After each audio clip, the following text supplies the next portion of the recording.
अस्सलाम वालेकुम।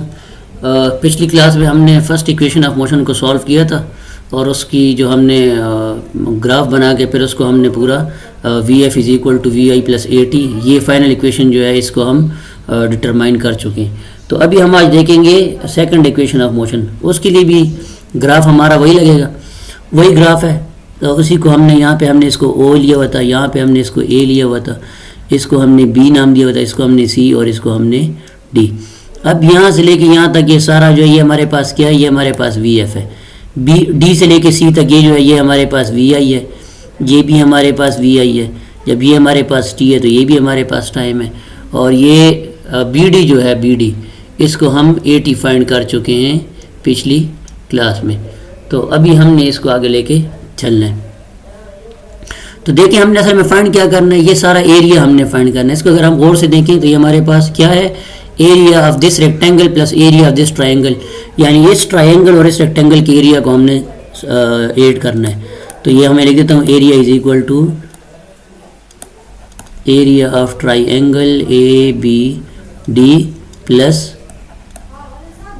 Area of rectangle O A D सी।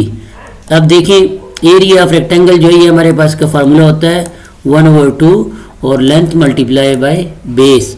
अच्छा, इस तरह फिर हमारे पास रेक्टेंगल जो होता है उसका फार्मूला होता है लेंथ मल्टीप्लाई बाय बेस। तो अभी इसमें आप वैल्यू पुट करें तो देखें 1/2। अब ट्राइंगल के जो लेंथ है वो हमारे पास क्या है, वो हमारे पास है B D, sorry B D है जी। तो यहाँ पे मैं लिख देता हूँ बी डी मल्टीप्लाई बाय, और बेस इसका क्या है, वो हमारे पास है ए डी। तो यहाँ मैं लिख देता हूँ ए डी प्लस, अब एरिया ऑफ रेक्टेंगल की बात हो रही है। इसमें देखिए लेंथ हमारे पास क्या है, लेंथ हमारे पास है ये क्या कहते हैं डी सी।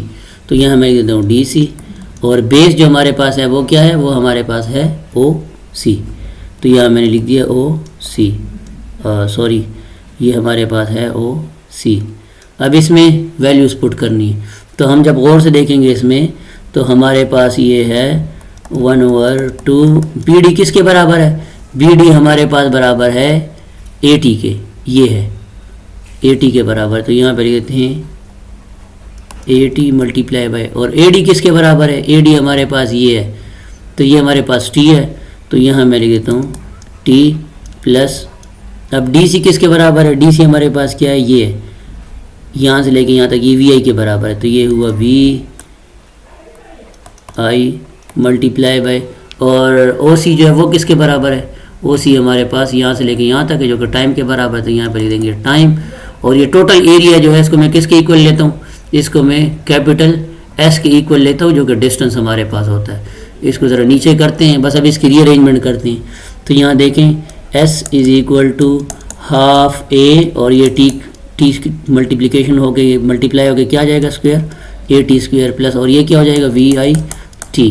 बस इसको अरेंज करें तो ये हमारे पास बन गया V I T plus half A T square. और ये हमारे पास क्या है, ये हमारे पास सेकंड इक्वेशन ऑफ मोशन है। बहुत आसान है, सिर्फ ये है कि आपने सिर्फ इसको तवज्जो देनी है और इसको ज़रा गौर से देखना है। बस क्या किया हमने area under the curve find करना है। ये सारा एरिया जो है ये हमने फाइंड करना है। इसमें आप गौर से देखें, एक ट्रायंगल है, ये हमारे पास ट्रायंगल है, और ये हमारे पास क्या है, रेक्टेंगल है। बस इन दोनों के एरियाज़ को आपस में ऐड कर देना है। इसका एरिया के लिए फार्मूला जो है वो है 1/2 लेंथ मल्टीप्लाई बाय बेस, और इसका जो है वो भी हमारे पास है लेंथ मल्टीप्लाई बाय बेस। बस उसके बाद फिर आपने सब इसमें ये वैल्यूज जो हैं वो पुट कर देनी है, इनको आपने ऐड करके आपके पास फाइनल इक्वेशन जो है वो हमारे पास निकल आ जाएगी। मिलते हैं अगली वीडियो में थर्ड इक्वेशन ऑफ मोशन के साथ। Thank you very much. अस्सलाम वालेकुम।